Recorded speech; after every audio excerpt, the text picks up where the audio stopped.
I'm going to do some crowd collab. Okay. It's like being at... Man, I took half of my microphone stuff off just for here. Which show tunes? Yeah, we can do. Karaoke. Yeah, I just got tickets to the What are you going to say?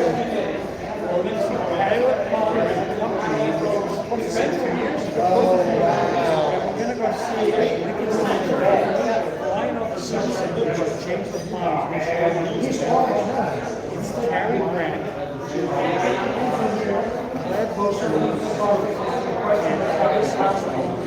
One night doing some music.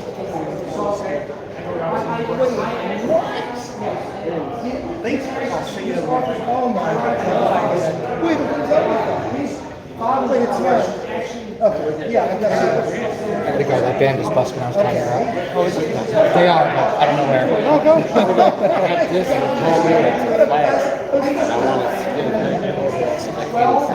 Oh, cool. I put reference material. Yep. Everybody.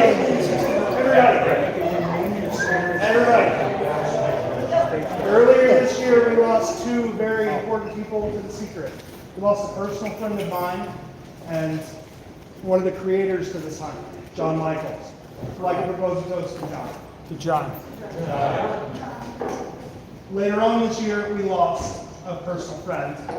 Pat Hewitt, most of you didn't know her. Nick and Caroline's mother, we went on a couple of trips together. She was looking forward to tonight and sadly passed away before she could make it. So if you wouldn't mind raising your glass again to Pat. Thank you all. We're going to get started. If you guys want to come around and ask questions, now's the time to do so. Turn this off. Not that either of you need it, but there's an image and a verse here for reference. Oh, nice. So not that either of you need it, but if questions come up, there's the image and verse here for you as just a reference point if you want.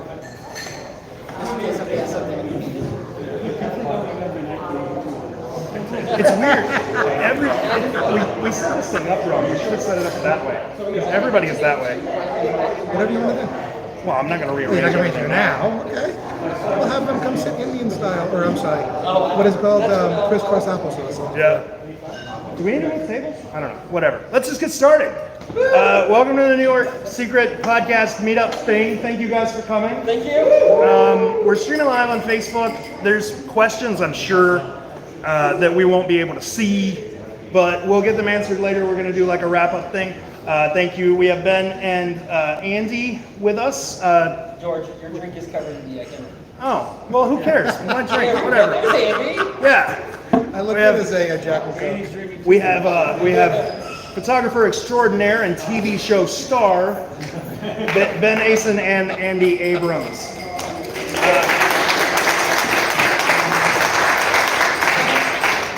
So Andy, what's it like being Josh Gates' co-host? You've been on that show 3 times now.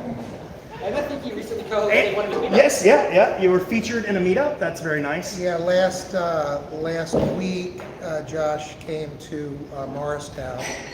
He did a show. If any of you ever get a chance, it's actually a very fun show. It goes through his experience, how he tells he was in archaeology and a drama major, and what do you do with that? So I guess you host a show like Expedition Unknown. But the most fun part of the show was, as he's going through everything, he gets to the end, he comes to a question and answer period, and during the question and answers, people are asking the most fascinating questions because this guy's been all over the world. So the first question is, what does it smell like to open a sarcophagus in the pyramids of Giza after 2,000 years? And he answers. Somebody else goes, what's something you looked for, a monster, or goes, that you didn't want to find? And he's going, oh, and so he stops the questions and answers, and he said, all right, listen, I know what you really want to talk about. He said, how many people have a question about The Secret? And I mean, hands in the air, like crazy, and I couldn't believe it, because of all the things that he does, and all the shows that he does, there's such a fascination, which I'm sure comes from the idea that most people will never climb the Himalayas to look for a Yeti or dive in Scotland to look for the Loch Ness Monster, but you have a chance, you have an equal chance to find a treasure in New York or St. Augustine. So he said he gets about 50 emails a day. Most people have either solved or think they've solved. And he loves talking about it. So we did, he called my name out and I got to stand up, he surprised me, and we did about 8 or 9 minutes. My wife must have posted it on Facebook because I'm not on social media, but it was a great laugh. It was a lot of fun. And he does love this. He said again, I met with him backstage and he said, of all the things he's done, he gets more questions about this and there's more enthusiasm about this than anything else that he's participated in. And just in case anybody's wondering who's working on a solve, he said at this point, he's not planning on doing another show because everything's sort of wrapped up very neatly.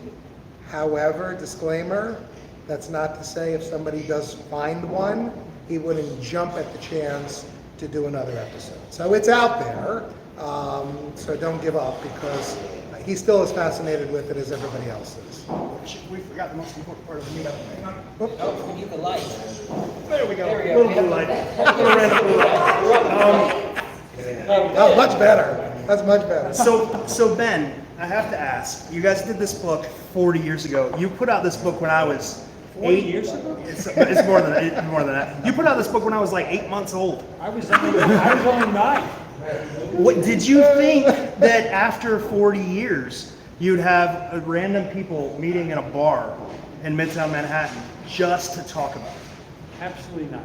Have you got another book that people meet up and? I mean, I still can't believe this. It's crazy, right? It's crazy. I mean, about a year and a half ago when John Michaels contacted me, I was running home to do your podcast one night, and I came into my building, and I was running to the elevator, and my neighbor was there. He said, "Why are you running so fast?"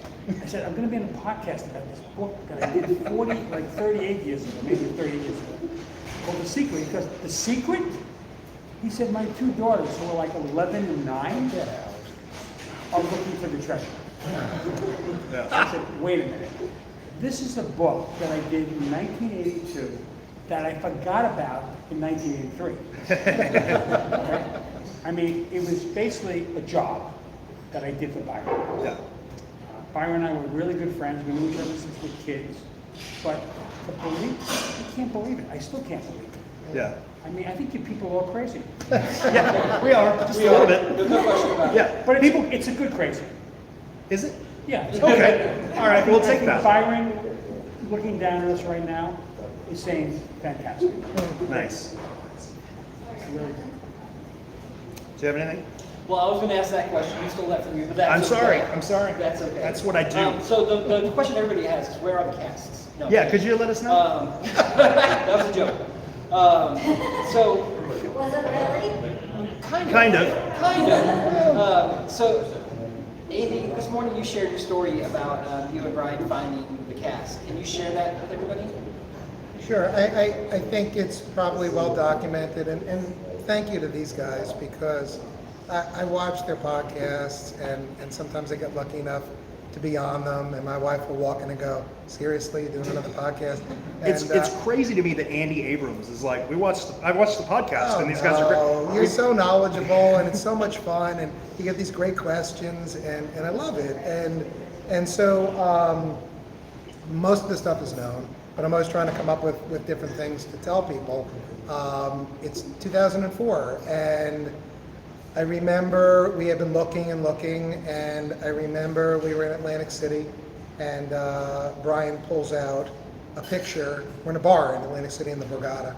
He pulls out a picture of the Cleveland pillars on the wall. And they had made the connection at that point. It was a crazy thing because somebody put it through the internet and it didn't come up, and then all of a sudden, Johan, I think, it came up with a match with the names on the wall. And as soon as he showed me the picture, I was spellbound, because when you have an aha moment in life, you never forget that aha. It's like falling in love for the first time. And I said, oh my God, like if this is really there, it's really there. And things went very quickly from there because that was in April of 2005. 4, and within a month, and we probably would have done it quicker, we decided to go out. We went out the weekend of Mother's Day, and I was telling you guys earlier, he had a backup friend just in case I couldn't make it, because it was Mother's Day and I had 2 little kids, and I wasn't really sure my wife was going to be super keen on me going treasure hunting that weekend. So I said, can I go? And I think things happen for a reason, particularly in this genre, right? You have to get lucky, because when we went out, I was very fortunate that he chose me to do this work with him back in 2002 and 3 and 4. I met some fantastic people who I used to read about on Quest for Treasure, and their ideas were extraordinary. And I'm like, I'm in the presence of such smart people, and so I said I'd go. Had I not gone, he had a backup, and the other guy might have gone with him, and they might have gone out there. You know, when we got there, and I got to tell some nice people this afternoon about it. You know, when we walked in and made our way through the Italian garden and saw the lion's head and the fountain, you know, chills, goosebumps. We're like, oh my God, right? And the arch, and then the big cup that was in front of the center, oh my God. And then we worked our way to the Greek garden, and it's great because the road curved that way, so naturally brought us there. Parked the car, got out, saw the pillars and the wall, and just had a heart attack. Like, that's it. Like, when you do your searching, it's great. When you do your research, it's great. But when you get boots on the ground and you see something and it gives you those goosebumps, and you stand someplace and go, he was here, right? And he gave Ben dolls to take pictures of, and it's this spot. I'm sorry if I'm talking too long. No, you're good. But, you know, we walk down, and there's this huge rectangular plot, bigger than this room. And we see the wall, and if you walk down, the names are on the wall the way it says the secret podcast is facing us. As we go, it's a rectangular plot, it must be right here. So we're starting to figure out how to do this, and they start setting up these chairs, these white chairs. And we had a drop dead time. We had to leave to get home for Mother's Day. And we said to the guy, what are the chairs? And he said, there's a wedding this morning. And we said, what? And he said, a wedding. And we said, oh God, where? He said, right here. And now we knew we were not going to be able, we'd driven, I don't know, 10 hours or more, 12 hours. We had 3 hours of sleep, and we were not going to be able to dig on this side of the wall. And the more chairs they set up, we then went around the back, and that's when we realized, okay, you could walk up 2, 3 floors to 7th step up, you can jump, and it made it much easier to visualize. But the whole time we're digging, there's this couple that remembers that day for a very different reason, because they were married, and the entire time they were trying to be quiet, because when you look at pictures of the wall, there are not cutouts, but there are sort of windows without panes that see through to the other side. And I'm sure at any time we could have jumped in and kind of photobombed their wedding pictures, but they're getting married, and people kept walking around to us, and we're trying to be quiet, but we're excited, right? And they're like, what's going on? And we're like, we're digging for buried treasure. And more people would come, man, look at these guys, right? And we got through the entire ceremony, the entire whatever reception. They're gone. They probably did their entire honeymoon by the time we hit the bottom. But somebody somewhere got married while we were finding this. So it was an amazing experience. And I said to these guys this morning, for all the research you do and all the solves that you come up with, right, you still have to get a little bit lucky. You really do, because it's that proverbial needle in the haystack.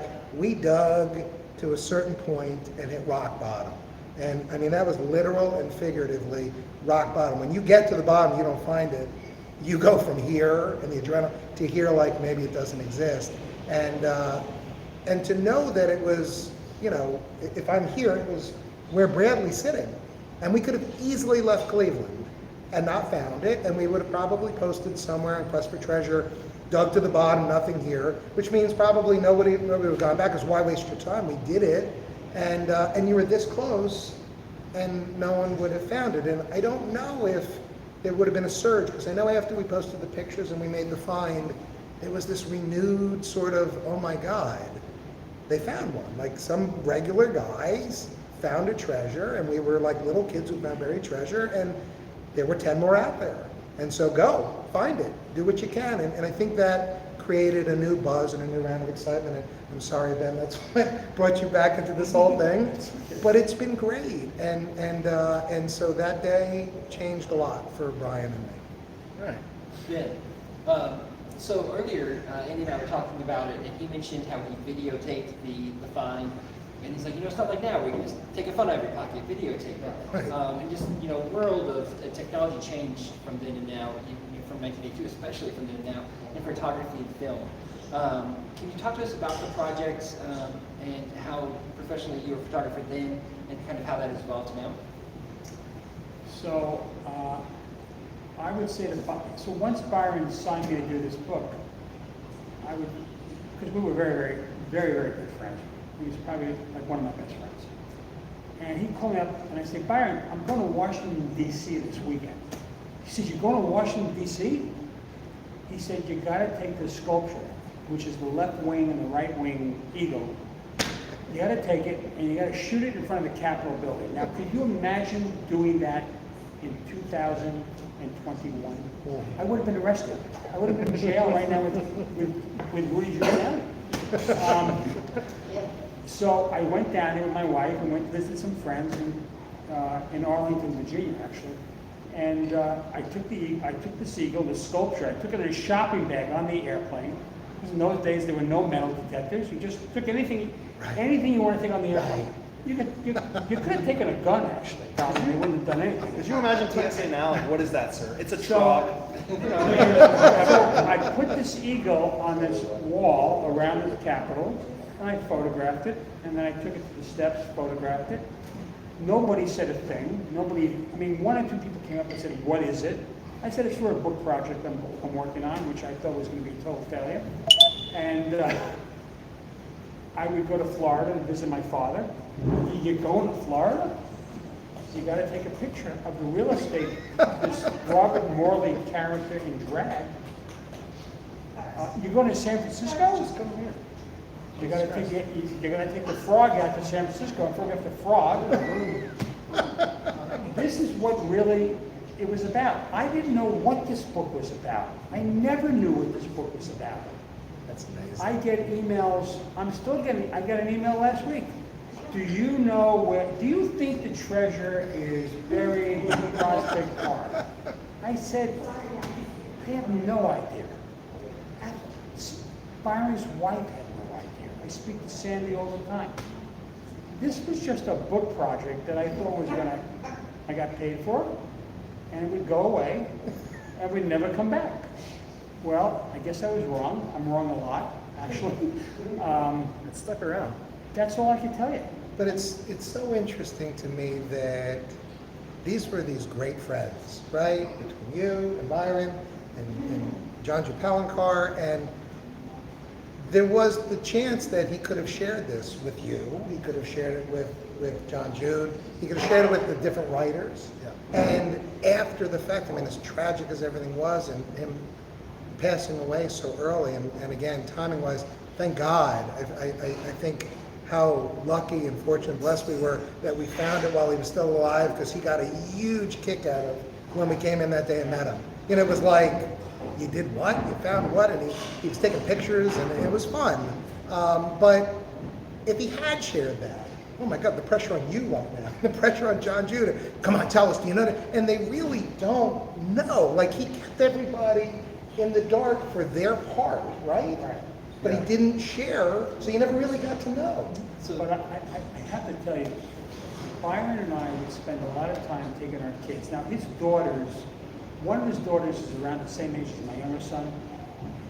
We would drive out. He said, Ben, let's go to Coney Island. We went to Coney Island several times together, okay?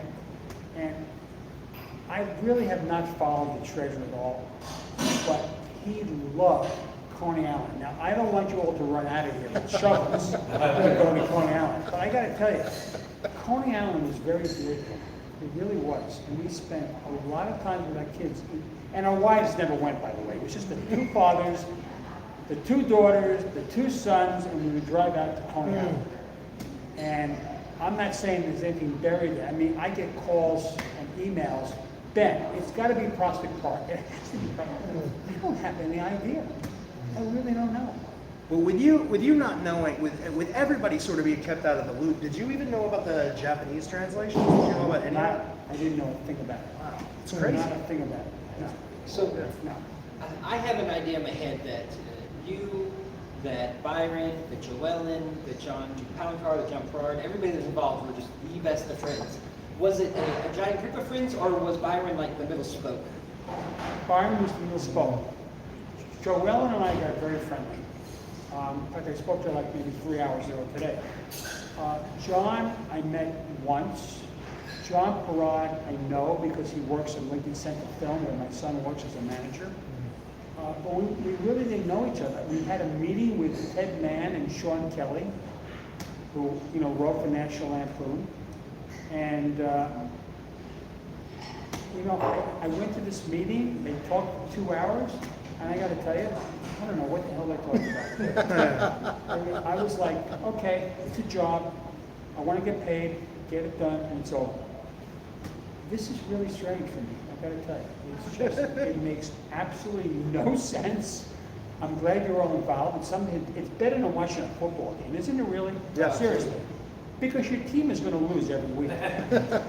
So at least my team's. Well, our team also loses every Yeah, week, every so week. there's no difference. You know what, we were walking from breakfast this morning over, and we walked past some hotel, and there's this plaque on the wall, right? And we see it, and we stop.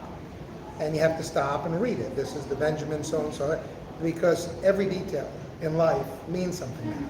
Like, oh, is this, and it doesn't always have to relate to the hunt, but it makes you stop and appreciate everything around you. This morning I'm driving in from New Jersey, and I'm driving past Roosevelt Island. And I remember when that was a big obsession of mine. And there's so much traffic, it's great because I actually can look at Roosevelt Island and take in certain parts. Dickens wrote about that, and I remember where the insane asylum was, and I'm looking at it, and I almost ran into the car in front of me, but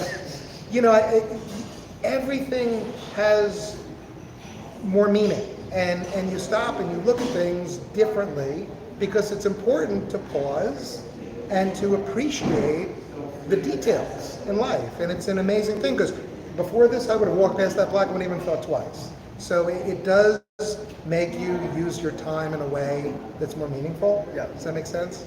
Yeah. So Definitely makes you appreciate the parts of your city that are generally unknown. Like I love that I know more about my city and the things that most tourists or most locals don't know about my city, Right. and I appreciate those things.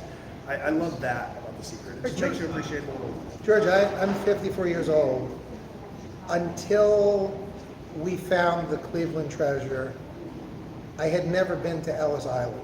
I had never been to the Statue of Liberty, right? For all the friends who come to town, I'd never been. Like, you grew up here and you kind of took it for granted. I'd always seen it. I work in Jersey City, for God's sake. I see Lady Liberty with the, but I'd never been there. And then I remember after we found Cleveland, Brian and I one day said, let's play hooky from work.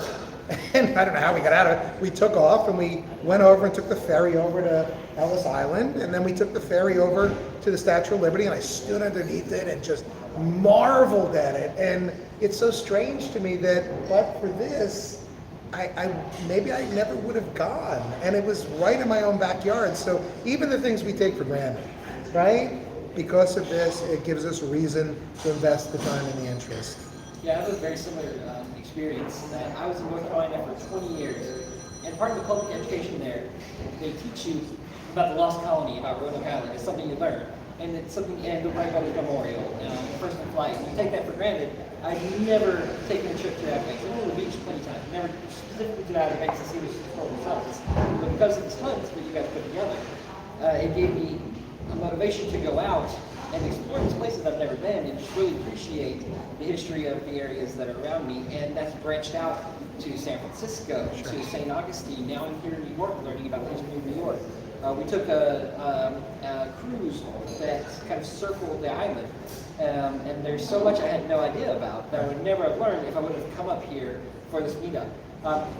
Anybody in the audience, raise your hand if you have learned something about the city that you live in that you would never have known if it wasn't for the hunt. There it is.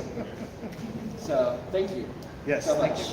but it also distorts things a little. Because I remember when I was on vacation in North Carolina years ago, my kids were much younger. It had to be 10 years ago. And we're standing at the Wright Brothers Monument. And it's fantastic. I'm trying to explain, this is where the first plane flew. And we're at Kitty Hawk, right? And I walk up and I see by dauntless and unconquerable determination. And to me, I'm like, oh my God, right? By dauntless and incomparable determination. And I'm explaining to my kids, that's the line from The Secret. He stood right here. And so like, it's kind of cool that they flew the first plane, but there's also this other cool thing here that took place. And my kids were like, oh yeah, flight's interesting, but the treasure hunt, right? So it gives it more layers to the onion, and it gives you more things to look at that, it makes everything that much more interesting. So do you think that when the Wright brothers flew their first plane, do you think there'd be freaking flyer miles? Or that they would be upstaged by a book written in 1980. Exactly. Ben, let me ask you this, and we'll ask one more question, then we'll just open it up to everybody else.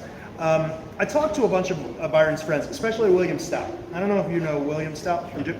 He told me, and basically everybody that I've spoken to that's known Byron, that to them, this is the last thing Byron would ever do. William said that Byron just wasn't adventurous, and to picture him in his three-piece suit, the New York guy, go into a park somewhere in the middle of some city, digging a hole and burying a treasure, it was not like him at all. Absolutely right. Yeah. It was not Byron. So what do you think the motivation behind this was? I cannot begin to tell you. Byron, what I remember most about Byron as a friend, especially once we had kids, he would never come to my house without a comic book for my kids. Never. He taught kids in Philly, when he was a student at the University of Pennsylvania, he set up a nonprofit to teach kids in the ghettos how to read. And he taught them how to read with comic books, because his philosophy was, I don't care what they read, as long as they read. I don't care if it's a comic book, if it's To Kill a Mockingbird. I want kids to read. And he got my youngest son, especially. My son is such a reader now, and I owe it all to Byron. And see, when I was at that show last week with Josh Gates, a young man stood up in the audience, 13 years old, his name was Frank, and he was explaining how he had solved Charleston, he's sure of it, and he got a 14, 15-page sort of manifesto to him to read, and it was adorable, it's great, but I wound up talking to him after the show, and he said, I've been home during the pandemic, and I didn't have a lot to do, and the kids are feeling so much anxiety, and there's so much going on, and he got hooked on The Secret, and he was reading and researching and using the time in a positive, productive way, and came up with this entire solve. And I looked at him and I go, what a good kid you are, and what a fascinating thing that you did, because instead of retreating into himself, or like, he used the time productively. Now with the internet, he was able to research all kinds of things, and he came up with an entirely plausible and great solve. So 13 years old, and I just said to him, I hope you find it. I hope you get the feeling, the exhilaration of shovel to ground and that clink, right? Because you worked really hard. And if you don't, that's okay too, because the journey is probably the best part. But it was so interesting to me that he was a kid who's 13, and look what he did because of this simple book, right? This probably got him through a time that was really otherwise very difficult for him. Yeah, for every empty hole, to me, it's a marker of a time spent with a friend or an adventure out in the world. So, I mean, as many empty holes as I can dig, I'm down for it. That's great. I love that. Ben, if you can talk to us a little bit, we have some photographers in the community. If you could talk to us about the process and how that worked back in 1982. From taking a photo and then, all the way to having that printed in a book. Okay, so I had 2 cameras, which film, obviously, in those days. I had one Nikon with black and white film, and one with 35mm slide film. And anything I shot black and white and with 35mm slides. Unfortunately, Bantam cut the budget, and obviously the illustrations were going to be Technicolor, and I got put mostly in black and white.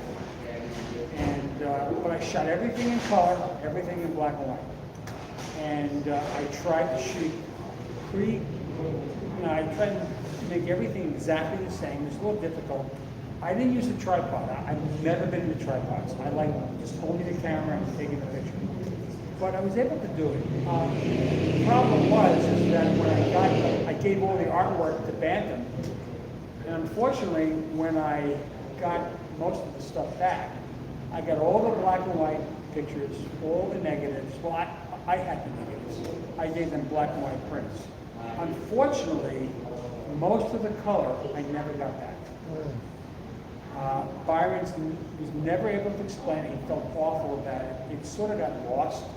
I do have some of the color, which is outstanding. I wish it was all in color, but unfortunately, that's the way it is in book publishing. My pictures were not as important as the illustrations were. And I understood that. And so I have some of the slides. I'm considering possibly putting some of the pictures on my website to sell. I'm not quite sure yet. Just out of curiosity, would any of you want to buy those? Yes. So, there's a little bit of interest there. Let them know what your website is. I kind of feel badly that a lot of the stuff is lost. I know I don't have it. I have about maybe 25 to 30 slides. Some really good ones, but unfortunately some of the really good ones they don't have. I don't think Bantam stole them or anything like that. I just think Byron was very disorganized in his life when it comes to things like that. It could be somewhere, I have no idea. But that could be another book, looking for the slides. I don't know. But I do have some of them, and I'm hoping to have them up on my website maybe in a month or two, which is shopart.benasen.com. I'll probably do a limited edition. I'm discussing that with Byron's wife, Sandy, now. And part of the proceeds of that will go to a charity that Byron was very, very dear to. I can't think of the name of the charity, but it had to do with reading for kids. Byron was so into helping kids read, especially kids that came from one-parent families that never could buy a book, and Byron thought that was awful. He was so into having kids read. Reading he thought was the most important thing in anybody's life.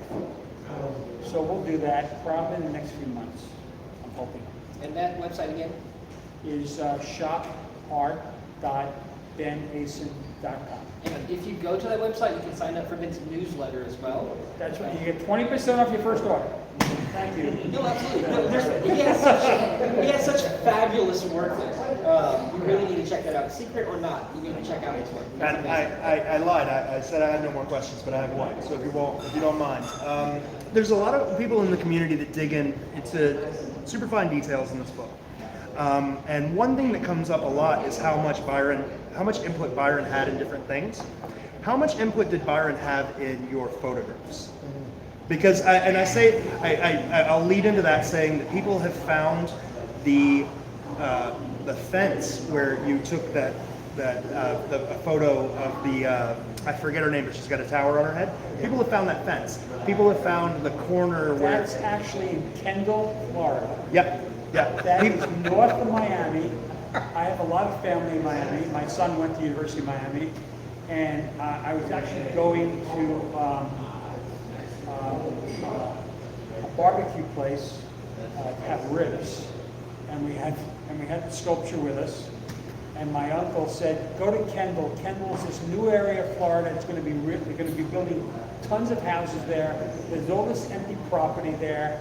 And we went. It's actually called Shorty's Ribs. And if you're ever in Miami, you got to go to Shorty's Ribs, because I got to tell you, the best ribs I've had in my life. And I've been going there since I'm 7 years old. It's my family. I have a lot of family that raised their family in Miami. But, so we went there and we shot it in front of this fence and we shot the sculpture in Kendall. Kendall was like just farmland. It was chickens and hens and ducks and eggs, and now it's all condominiums and houses. It's crazy. Yeah. Absolutely crazy.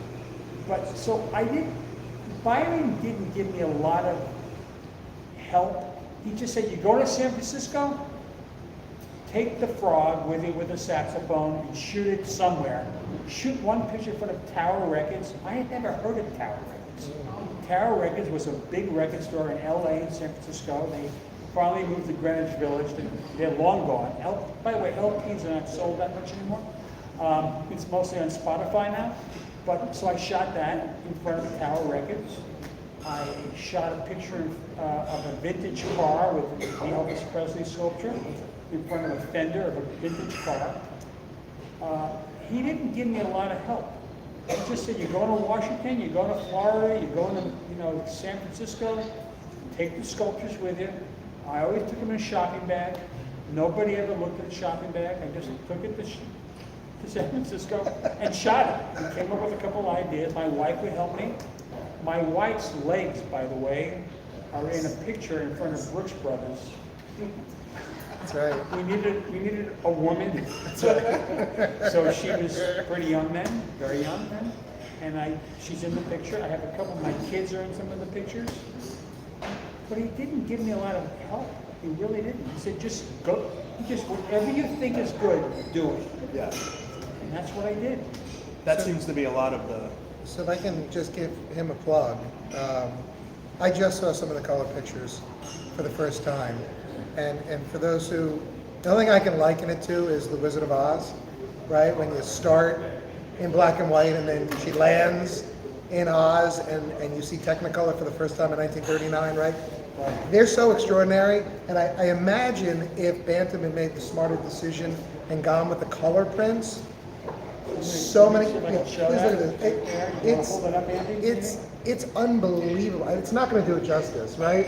But they're incredible, and I think I'm getting a glare, more time would have been spent by people looking at the rest of the book and finding meaning in these pictures, because the artistry and the colors are just crazy beautiful. This is the Boogie Man in San Francisco. So somebody from the Facebook page actually drove to San Francisco.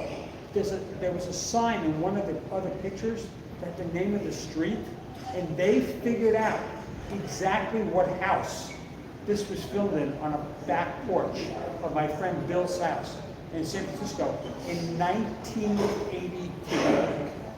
There was no GPS, there was no Google Maps, there was no Waze, and they figured it out where this was from. Yeah, And they went to his house, right? What's that? They They went went to to his house, but he's not there because he got divorced. His wife got the house, so he's not there anymore. Thanks for that, searchers, by the way. It's giving us a great name, just showing up to people's house. But I mean, if you're a fan of this, like the artistry wasn't just the making of the casks by Joe Ellen was so spectacular. Oh, and I'm sorry, I told you I would bring.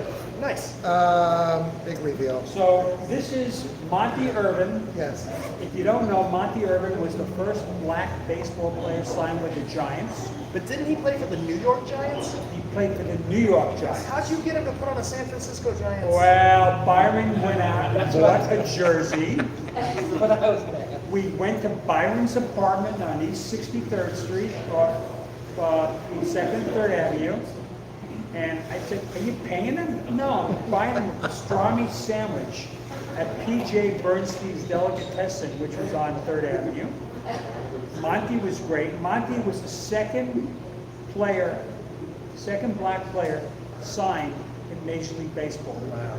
First it was Jackie Robinson, and then it was Monty Irving, and then I believe came a guy named Willie Mays, if you know who Willie Mays is.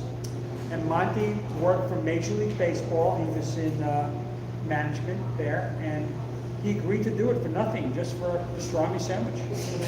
So, Yeah, I'm sure pro athletes would do that today. yeah, right. They would, that's very true. It's called playing baseball, not working. Right. So I mean, Right. I wonder what we could get out of Palancar with a pastrami sandwich. What's that? I wonder what we could get out of Palancar with a No, pastrami Palancar was sandwich. like fatty nuts. Fatty nuts. Yes, sorry, my bad.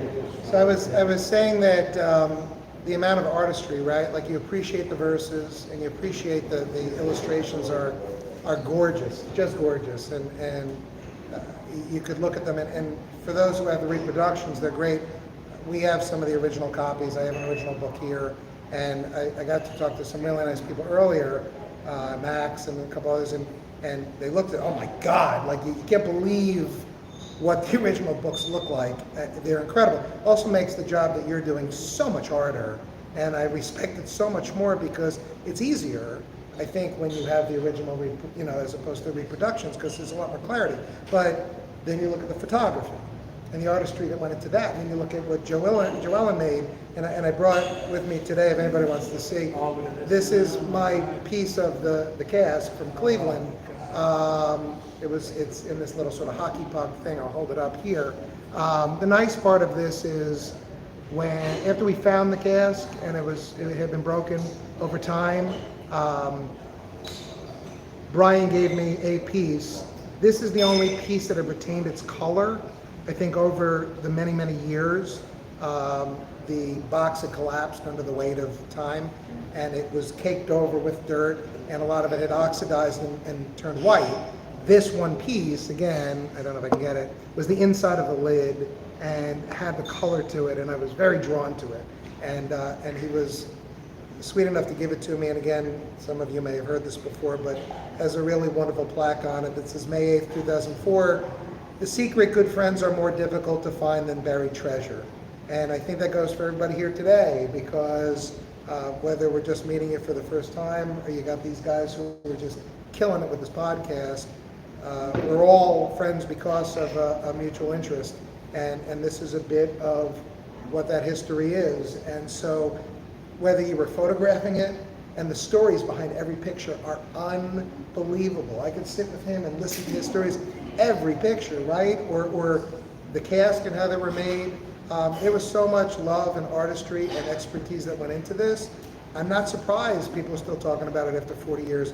I'm just surprised only 3 have been found. And I'm sure that somebody asked me earlier, will any not be found? Yeah, I think that probably some won't. I imagine, somebody said to me today, which ones do you not think will be found? I fear New Orleans may have been lost because of all the hurricanes. I mean, no one could predict the natural disasters and the flooding, right?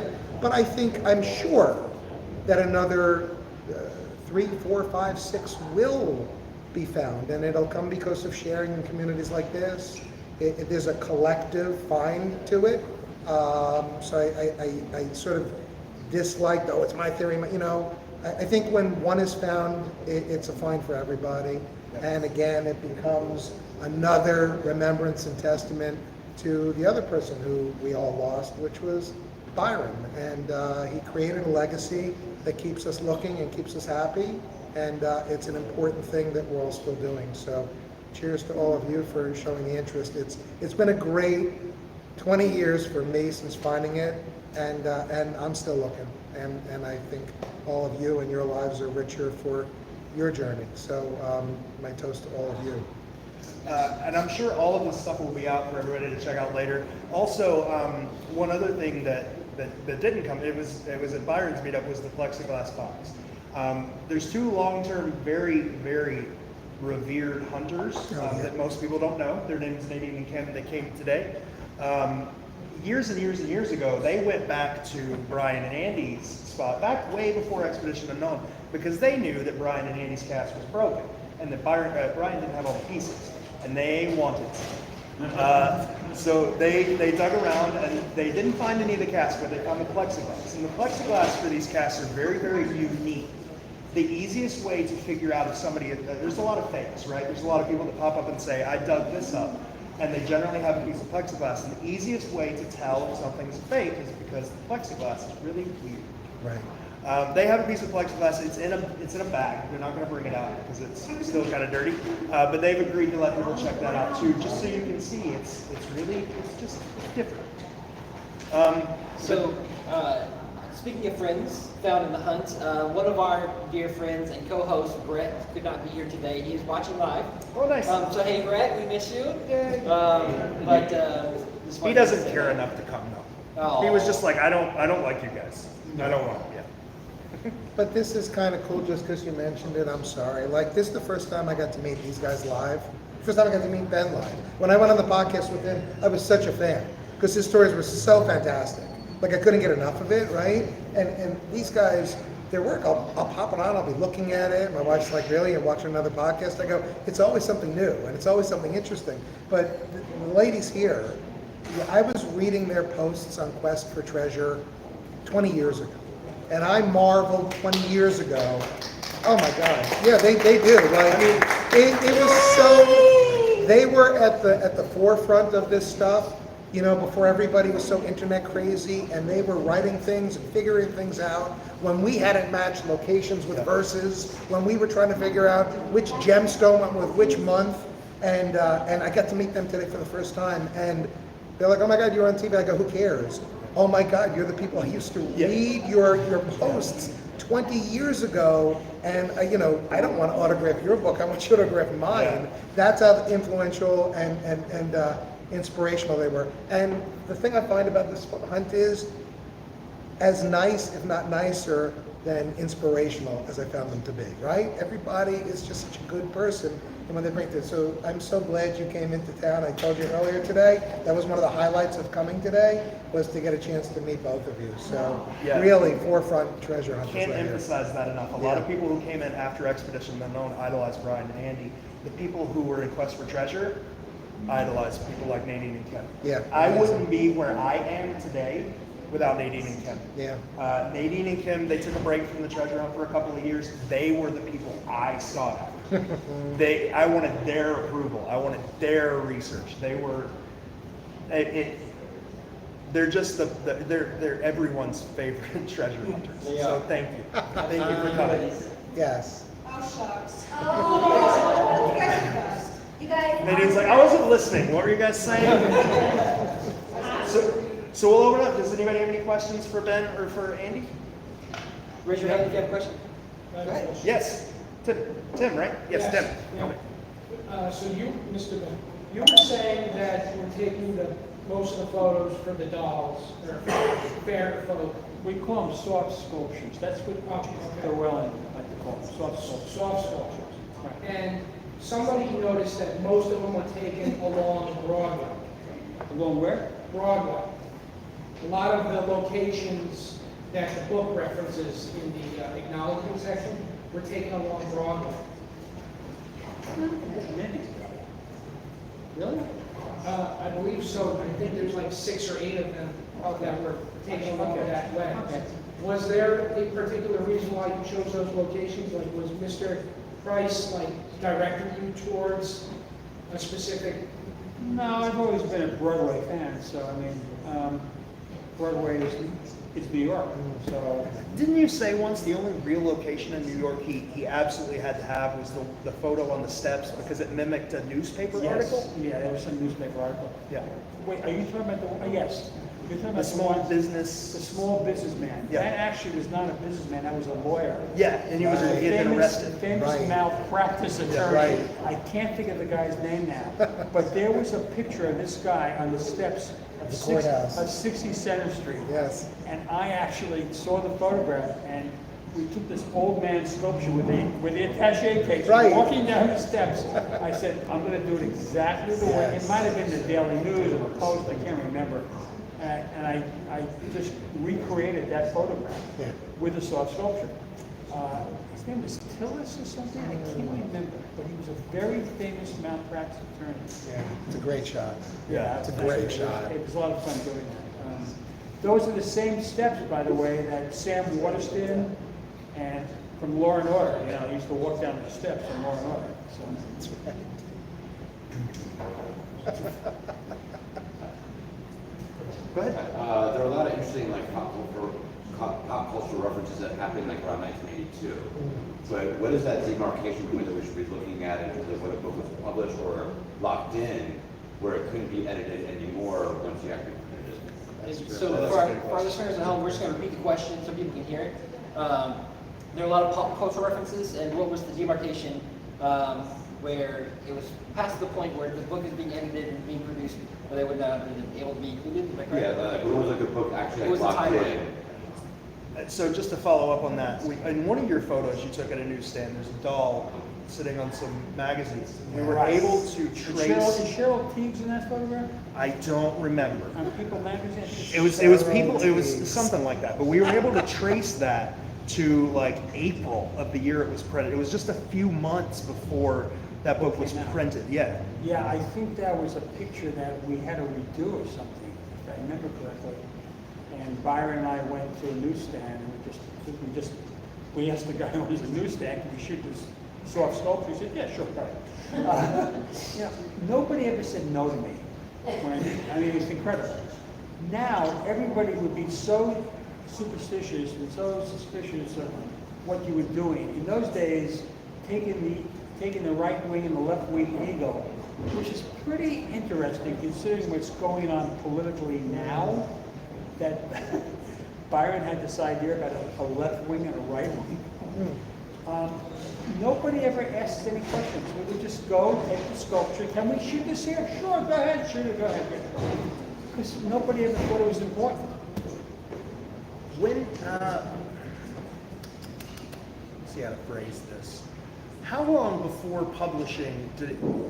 When was it basically wrapped up? Like from reshoot, putting aside reshoots. So I shot most of it actually in 1981. Okay. Okay, but a few pictures got done into early '82. I remember going to my sister-in-law's place in LA with my wife, and we shot a Tower Records thing there. Then we shot a Tower Records thing in San Francisco because we went to visit my friend Bill, is where we shot The Frog, which is the Boogie Man playing the saxophone, which was great. I love that soft sculpture. It's a great soft sculpture. It's really. Jo Ellen is so talented. She used to show her work in Madison Avenue. I don't know if anyone knows the actor Jim Dale, who was in Barnum on Broadway. Jim's wife owned a gallery on Madison Avenue, and Jo Ellen sold a lot of her soft sculptures in that art gallery. Yeah. She had a lot of really famous clients. Like I think Robin Williams bought. Robin Williams so bought a much. couple of her soft sculptures. We bought one of them from Yeah, Robin yeah. Williams. Yeah. It was a bird. Yeah, it was a What's that? Robin. It was a We Robin. bought a Robin Williams sculpture. From Robin Williams. From Robin One of Joe Ellen's Williams. sculptures had Joe Ellen's estate. Jo Ellen is so talented. She just underestimates her creativity. She's amazing, absolutely amazing. She's very talented, very kind. Very, very talented, extremely talented. Yes. So, I'm curious about what are some of the areas that Byron, I guess, like frequent or hang out. You know, a lot of people think about Prospect Park or the possible. Do you have any hints, Ben? Can we have hints? We did love Prospect Park. It was only about maybe a mile from where we lived on Glenwood Road in Brooklyn. Wasn't it like right So across the Byron street lives. from Sheldon House? I moved to the street where Byron lived when I was about 14 or 15. So Byron and my brother Michael were in school together. They were about 3-4 years younger than I was, and they were friendly. I was not that friendly with Byron as a young kid. We became friendly as adults because our fathers were friendly. And I think my father might have said to Byron's father, hey, you know, Ben's a photographer. Oh, Ben's a photographer.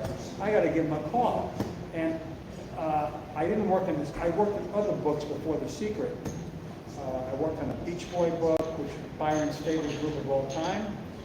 If anyone doesn't know that, the Beach Boys were like that was his group, the Beach Boys. Going back to the question, Prospect Park, definitely Coney Island. We spent a lot of time at a place called Marty's, which was a luncheonette that made the best chocolate muffins in the world for 35 cents in a day. And there was Ed and Rudy's. Ed and Rudy's was on Coney Island Avenue. It was a candy store, and we bought all our comic books there. Byron was a Superman freak, action comic books. He bought them all. I think Byron actually owned the first or second copy of the Action Comics, which is where they introduced a guy named Superman, if I'm not mistaken. I was not as smart as he was. That's all I can tell you. I mean, What about like the office? So like where did he work out of primarily? he worked out of an office. Well, it's funny, when I first got friendly with Byron again, he sublet an office on 57th or 58th Street from an attorney. And this attorney had a duplex office. And he had a fire pole, George. And this guy was probably in his 60s. He would go from one floor to another, sliding down the fire pole. I don't think Byron ever did that. I never did. I mean, you should. Nothing's more fun than And sliding on fire. then in the early 80s, Byron took an office on 25th Street in the Flatiron District between 5th and 6th Avenue, and that's where his office was for many, many years. In fact, that was his only other office, was there. So a lot of the stories that we hear are second, third, fourth hand. And one story that we'd love to hear from Brian and Andy is about Byron's actual office and the aesthetic of the office. Yes, please. And could you talk about it, and then can you lend any credence to why it was decorated in such a fashion? So my memory of it was, and I remember we drove in. It took after we found it, we called him the next week, and there was this excitement, and then there was the needing to set a date that we could all get together, and it took a few weeks, I remember. But when we finally got in, we got to the office, and we got out of the elevator, and my memory is the whole sort of room there was silver. It was like, and it looked like something out of Willy Wonka. It was very odd, and you couldn't tell where the door was or where somebody was going to come from. And I remember one sort of door moved open, and he came out in this very cool blazer and cool shirt, and it was very it was very wacky and hip and not what I expected it to be. I thought it was going to be just sort of a normal office, and he had, I remember Brian saying he had sort of a, I don't want to say a mad scientist. You described him as being sort of eccentric, or right, like. But I remember walking and going, where are we and where's the fizzy lifting drink? Like, this is an odd feeling. So He wasn't eccentric, he was disorganized. Disorganized, definitely. His desk, I cannot begin to tell you what his desk was like. It was like just piles and piles of papers and books and contracts and agreements with different artists and authors. And I mean, I did a job for him for the Beach Boys, and I gave him 4 8x10 photographs for the book. Couldn't find them. I go to his apartment the day we're photographing Monty Irving, and he's taking a shower in his apartment. And I'm sitting at his desk, and I'm like looking like, what is this crap, you know? I found the 4 8x10 photographs that he said he lost, and I had to reprint them again. I said, Byron, they're right here. Oh yeah, I have them. That's just the way he was. You know, a lot of brilliant people are not that organized. Well, and he told us, and this is right from his mouth, he told us when we went in that day, you know, we went to a bank to go to a safe deposit box so that he could retrieve the gemstone for Brian. And we said to him, oh my God, he's rummaging through, and we hear him go, oh, there's the ruby, there's that, he's all excited. He was right on the other side of the cubicle going through them. And he said, oh, we felt like, oh my God, the solution's right there. And he said, no. He said, I think I have the solutions. They're folded up, and they're probably in one of the pockets of one of my suits in my closet at home. So it wasn't even like it was in a folder, you know, called the secret solutions where he could go and retrieve it. He just thought he had them in a pocket, in a suit, hanging in his closet. And so, you know, we said, and I tell the story, when he passed away, it turned out I had a friend who, my college roommate's wife, worked with Byron's wife for years. We never made the connection. Yeah, Sandy, and my friend Wendy worked with her. And we were talking one day, and I said, oh my God, she said, I'm going to pay respects tonight at this Shiva call for someone who just died. I said, oh, who died? And she said, a friend of mine, her husband, he was in the publishing industry. And I said, who? And I knew Byron had died. And she said, oh, and Sandy Mendelson, his husband was Byron. And I said, Preiss? And she said, yeah. And how'd you know that? And I said, that's the guy who wrote the book that I went on the treasure hunt. And it was just such an odd connection. So this is an awful story, but Brian, so Brian calls me, and I tell this to Brian, and Brian goes, wait, you're friends with, he makes the connection. He goes, you got to go to that Chivical. And I go, what? He goes, you got to go. And I said, no. He goes, go with your friend Wendy as like her date. And I go, I'm absolutely not crashing a Chivical. It's awful. So he said, but Andy, remember what he told us? It's probably in one of his suit pockets. And he said, so what you got to do is, you're probably there, I'm sure, right? So he said, you got to get in, and you got to kind of get to his closet. Brian will deny this, I swear to God, and kind of see if you can reach into that. He goes, think of the alternative. His spouse is probably going to clear out his closet, and it'll all go to Goodwill, and someday there's going to be a man, a homeless person walking down the street in a really nice suit with the solutions to all of these puzzles. And he goes, and I said, I remember there was a moment where I'm like, should I? And I said, oh God, absolutely not. So we never went, but I do remember him telling us, I have the solutions, they're probably folded up in a pocket hanging in my walk-in closet. And as a side to that, there was a mythical story. Nobody knows where it started, but I know I heard it before I heard that story from you. That one time Sandy was going through Byron's clothes, found a list of cities in a pocket, threw it away. So that is one of the second, third, fourth, fifth person stories that we've heard. Yeah. I don't know where that started. Who else has a question? I have a question. Yes, ma'am. So you might know that. Do you know why he picked the cities that he picked? You're asking me a question that I've been asked probably 1,000 times. I don't have a clue. There was no method. No. And he did it like within I have to years understand something. What we did? I finished this project and I never thought about it again until like 2.5 years ago. Well, let me ask you this then. During the John Michaels podcast, there was something that everybody picked. John Michaels did a Christmas special every year. Right. And you were on it this past year. And you said something that John sort of glossed over, but people have focused on a lot. You said, Byron was very interested in the Civil War. He was. Would you like to expand on that? No, he. As we all run off to Gettysburg. Byron did a history book for kids that was sort of like 250 pages. It was the entire history of America. Oh, wow. And like, I forgot the title of the book. I think I had a copy of it at home. It's a great book. It really is a great book. Jimmy knows. Jimmy's like, I've got it in my library. Yeah, what's it called? Do you know the name? It's in history. That's right. And he covered the entire history of America like in 250 pages. The Civil War was just something that he was interested in, but I was interested in the Civil War too. Yeah. So I can't tell you why, really. I mean, I really can't. I wish I could have an answer for you. Well, so the reason I ask is because a lot of people, way before you said that, tied a lot of solutions to Civil War sites and Civil War stories, especially monuments in places like Charleston where they're coming down now. Right, and Teddy Roosevelt. I mean, he was really into Teddy Roosevelt. I think he was disappointed that he didn't do one of his really big there's some great Teddy Roosevelt biographies. You probably know Andy. Right. I've read them, and I think he wishes he had been involved in Teddy Roosevelt biography.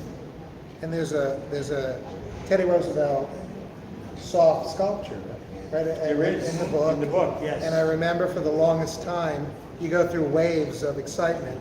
And I remember at Hymn of Hard Word, and I remember one day probably talking to somebody or in the shower, like thinking and going, "Oh, Teddy Roosevelt, Rough Riders, Hard Word," and I became obsessed with this idea that had to Teddy Roosevelt. And we looked in Brooklyn, and near Coney Island, there was a park that had some plaque or something about Teddy Roosevelt. You had photographed a picture of one of the soft sculptures in front of the Teddy Roosevelt memorial mansion where he was, and all this stuff made so much sense. Even when you say that, I get some goosebumps, and I'm like, wait, let me check my book for a second. So that's interesting. And speaking of Joellen Trilling's work, she doesn't only do soft sculptures, she does a variety of art. And you can check her out at joellentrilling.com. You see all of her work there. She's not a shopper. No, it's just there to see her work. Yeah, It's not for sale, but it's just to see her work. It's amazing. And it's a lot of different mediums. joellentrilling.com. She's very talented. Incredible. Extremely talented. And she does a lot of work with cats, which anybody that watches the podcast knows I absolutely adore. So, Do you have anything else? Yes. So, I have a question. In the podcast interview with Mr. Palancar, he makes mention of random info dumps that Byron had given him that was burning in his, whatever, in his apartment. To your knowledge, were any photographs you took connected to those info dumps? No. I have no knowledge of that at all. Yeah, Joellen used to say the same thing. She said that when she was creating the sculptures, she would get manila folders with mythical figures, Right. like mythical beasts, like their history and their description and stuff, and she was supposed to incorporate that. But it sounds like he's hands off completely with the images. Hands off. Most of the projects I did with Byron were pretty hands off. He just thought I could just come up with the great ideas. Sometimes I did, sometimes I didn't come up with the best ideas. Yeah. Most publishers, I worked with a lot of publishers over the years. I did a book called Dare to Be Dull, which is about the dull person's, and everything in that book was lined out for me exactly what I had photographed. Byron did not do that. He just left up to me. Well, I mean, and that kind of goes with what John Palancar said in the past too. He said that I believe Byron saw the images that he was painting once before they were finished, that he only saw a couple of them. He said he would get a little bit of information from Byron and he would put it in the paintings, but it's not like now where you can snap a picture of it and text it over to Byron and say, is this okay? The paintings were basically done. I mean, I'm thinking that if I had shot this book now, and Byron was alive, I'd be emailing him pictures.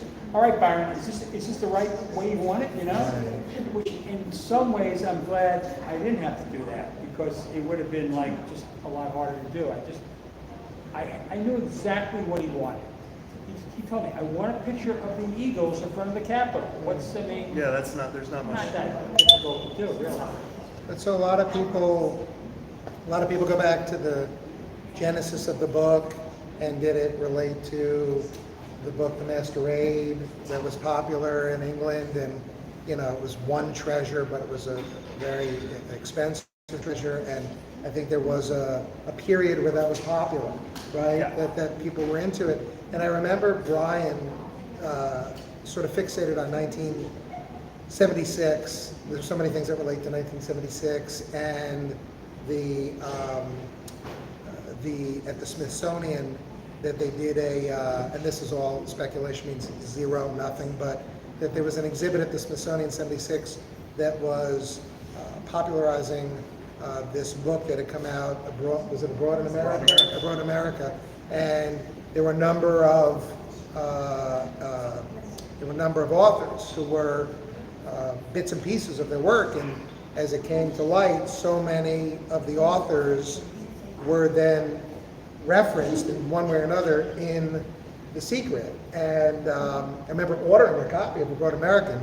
Oh my God, so much of it is so dull. But I read through so much of it thinking, I wonder if there's something in here. And we've long thought, in terms of the genesis of this, he was probably just a young man who had literary interests, obviously, and maybe went down to Washington, D.C. and saw this incredible exhibit at the Smithsonian '76, and all these different authors, and Dickens, and Melville, and Sarmiento, and said, I want to do something that's fun, right? It's in comic books, that relates to what was popular, this treasure hunt, and he took all of this and created a project that maybe wasn't necessarily his comfort zone. But I remember when we met with him and asked him, and he said, I used to take my fold-up shovel and I threw it in my backpack, and I'd get on a plane and I'd go to a place and I'd unfold the shovel and dig it and put it and done. And so I think that there were probably seeds, or there was a genesis in that time period, that in maybe 76 or so, and again, total speculation, but that ties to seeing this great testament to all of these literary geniuses and their perspectives on America, and then tied it to immigration and created something that made people want to go out and look at national parks and look at things that they might not have looked at. So I feel like Ryan was on track there, and that there's probably a lot that came from that in terms of the genesis. But let me tell you something. What Byron loved doing, I remember going a lot with my kids and his daughters to the Brooklyn Museum. He would love if he was in a room with 50 adults and there were 4 kids, trust me, he'd be with the 4 kids. He really would. He loved getting feedback from kids. He loved teaching kids. He loved talking about reading and books with kids. And that's something that I'll always remember about Byron. He really, really, really loved doing that. Yeah. And then in a way, doesn't this kind of all come full circle to make all of us feel like big kids? Because like, I remember saying to my wife, at 40 years old, I was digging for buried treasure. At 40 years old, like when we're little and we're outside and we're digging for or pretending to find buried treasure, like that's what we all want to do. You're 9, 10 years old, and to be able to revisit that, or revisit with our kids, or our families, or just do it, is something that brings out the little kid in all of us, and the hope that you could find something, and that there are treasures buried that you might find. It's I think that touches on that, right? So. Yeah, this gives us all the opportunity to be the Goonies. Right. To have that scary mom, right? Yeah. Mr. Asen, who were some of your early photography influences? What are some of my Early photography influences. before I started Before working you with were Byron? working. I'm going to tell you something. I went to college for business finance because my father told me that's what I should do. And I took photography in my senior year of college when the Vietnam War was on and had a low lottery number. And the minute I put the paper into the developer and the image came up, I said, that's it. This is what I'm going to do for a living. I love going out and just shooting black and white on the street. That was my big thing. Right now, I do more urban art. I do a lot of pictures of New York City water towers and any fire. I love fire escapes because fire escapes are going away because there are no more fire escapes anymore. You know, now buildings are fireproof.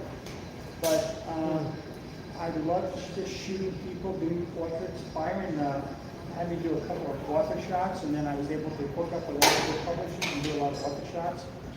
Thanks to Byron, I got to photograph one of the greatest science fiction writers in the world, Asimov. Spent the whole day with him in his apartment and found out that he went to high school with my uncle. And Asimov, Asen, they were next to each other in your yearbook. And I never even knew that. I called my uncle up and said, you never told me you went to high school with Isaac Asimov. I said, you never asked. So, I mean, to me, photography is a way to explore New York and explore the world. This is probably the only day that I don't have a camera. I usually have a camera with me. An iPhone is not a camera, by the way. Yeah, I learned that. I was yelled at. It's My kind bad. of what you say. But I am before you leave. You're going to give you my phone and make you take a picture. Oh, yeah, all right. So you can have We have to have an Asen. So backstory, Ben loves water towers, and I was in Chicago. And if you're standing at the burial site where Rob dug up his cast, and you look, there's a building with this giant, gorgeous, mirrored water tower. And I was like, I'm going to take a little artsy picture for Ben. So I got behind some branches and I shot a picture and I sent it to him, and he's like, that's not fun. you call this photography? Come on. Yeah. I was like, I got an Instagram and a camera phone, and I'm pro now. So, What other questions do we have? anything else? Yes. I was wondering, do you know if he was much of a fan, that Byron was much of a fan of like Tolkien or Lord of the Rings or anything like that? Seems to be kind of a... I have to say I'm not sure, but I would think he would have been. It's nothing that ever came up in any of our talks or anything, but I know, I can tell you this. When the second Star Wars movie came out. He calls him and says, so my sons are Ivan and Harrison, his daughters are Blair and Cara. I don't think Blair went. He says, there's a 10 o'clock a.m. show, the opening day of Star Wars. We're going. Nice. So we went to a coffee shop, we had our breakfast, stood in line, and went to see Star Wars.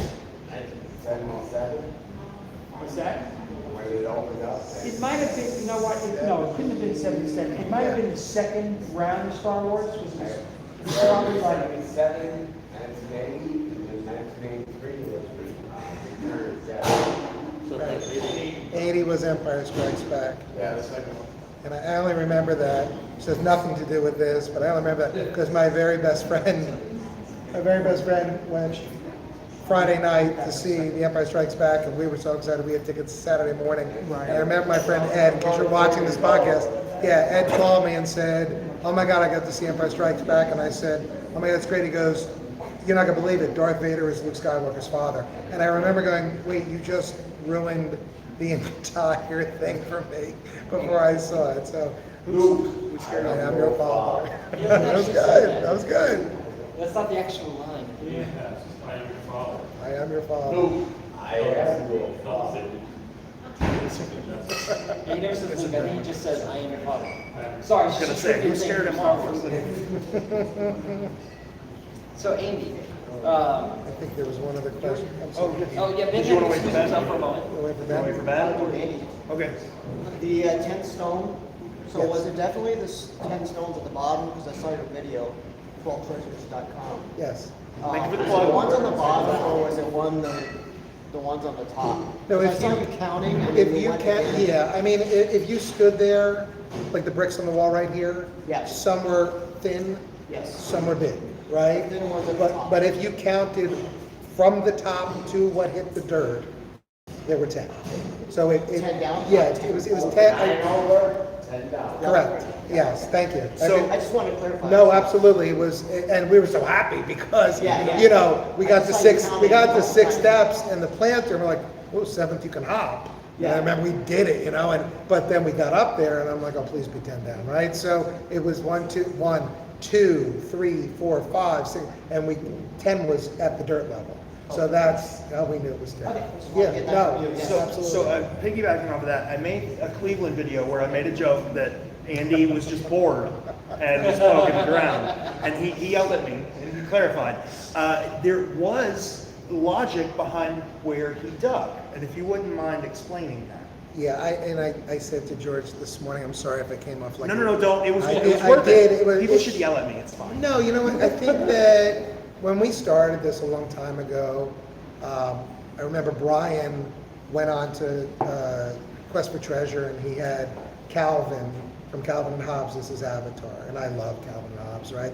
And so I went on as Hobbes because I was sort of like his imaginary friend. And, right, well, yeah, and I wanted to be, and he used the name Siskel, and he used Egbert, so I used Siskel. So they're all kind of inside little stuff. So, of course, so we, when we were there, you know, I think it was maybe just a perception that I was kind of either along for the ride. I mean, this was his baby. He was looking since he went to UPenn in 1980, and then he stopped.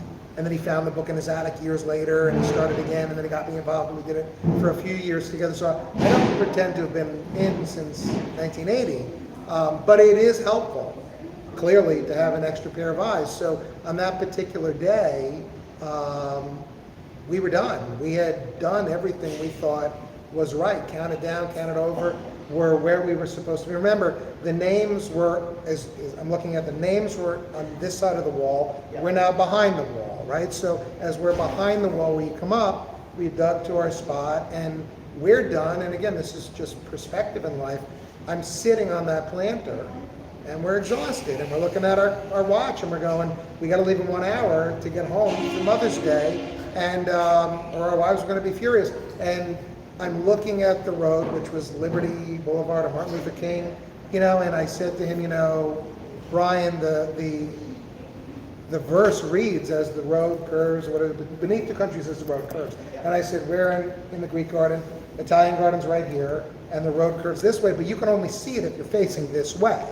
You know, the way we were counting it, our back was to the road. And it made sense because you had to hop up to get there. But I said, if we were looking through where the names were and you're looking down at the road, again, it's not like I was a genius. It wasn't the theory of relativity, but I just said, if we were facing this direction, the count is different. It takes you, counting over brings you to, like we were here. And so doing it this way, the count brings you here, and then matching it up the 10 steps down. So instead of where, you know, Rayleigh's sitting, it's where George was sitting. And it was almost equidistant, but it was, and I remember counting it going, it's gonna be outside the planter. It's gonna be outside, it's just not gonna be an issue. And when I counted it, I said, oh, we're 3 feet inside or 2 feet inside the planter on the other side. I said to him, you know, maybe it'll be this way, but if I didn't sat on the planter in total despair, right? I don't know that the road would have been so obvious and that it was worth reconfiguring. So we did, and he, you know, it's absolutely true. He tossed me the poker and said, knock your socks off, and we were done, and I just started poking, and it's so ridiculous because how many of you have put poker to ground, right? How many have put shovels to ground and dug, you know, and we could have, and on one side, he literally mythologically dug to China, right? So we're on the other side, and it was as simple as that. It was 1, 2, and when we hit it, after spending 6 hours over here, and going 1, 2, like that, which I always joke, it's like the old Tootsie Roll commercial, 1, 2, right? And he didn't believe me. But I knew that the feeling was totally different than the roots we kept hitting all day, because there was nothing more for, you'd hit and go, oh my God, and then it's a root. So and finding that plexiglass, which again they have a piece of, and pulling that out and going, oh my God, I think there's something here. And within a very short period, about 25, 30 minutes later, digging by hand because we didn't want to break anything, unearthing this thing, and you know, you reach into the ground and pull out a cast that was about this big, like this, and we got it out of the ground covered in dirt, and inside it were these pieces of the ceramic. It was so thrilling, and it was so, I mean, I wish every single person here has the experience of doing it again. The journey's great. Finding it like that was extraordinary. So I think, again, you know, you got to get lucky. But as I said to George earlier, if I hadn't gone with him and we hadn't just kind of reconfigured it in that moment, I don't know that it gets found. So am I the smartest man alive? No. But did I get lucky enough to be sitting in a person? Which is why for every theory you have, if you get a chance to get there and look it out, you know, sort of like the boots on the ground aspect of it and finding some piece, because most of these things, there's going to be a confirmer on site. Has to be. And once you do it and you know, put it together, the rest was kind of history. So. I want to thank you for documenting that event. You know what, that was one of the most fortuitous things, because you know, it wasn't an iPhone, it wasn't an Android that we just, because now everybody would have. Yeah, it was a little, you know, we had the camera, and I remember we brought it, which was so ridiculous that we actually thought we'd find it, right? But we brought it, what if? And I remember filming it all day for what? For posterity, because people would be, I didn't know that anybody would be interested, but we had it, and we had a